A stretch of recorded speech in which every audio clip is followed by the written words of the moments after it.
आज डोडरा इथून पदयात्रा निघालेली आहे आणि हिचा समारोप माना येथे होईल।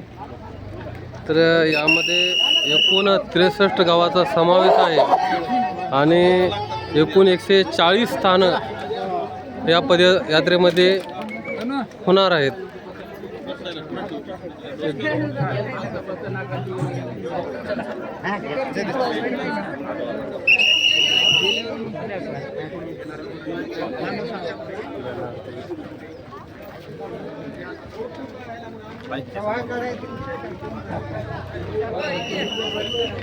काय करायचं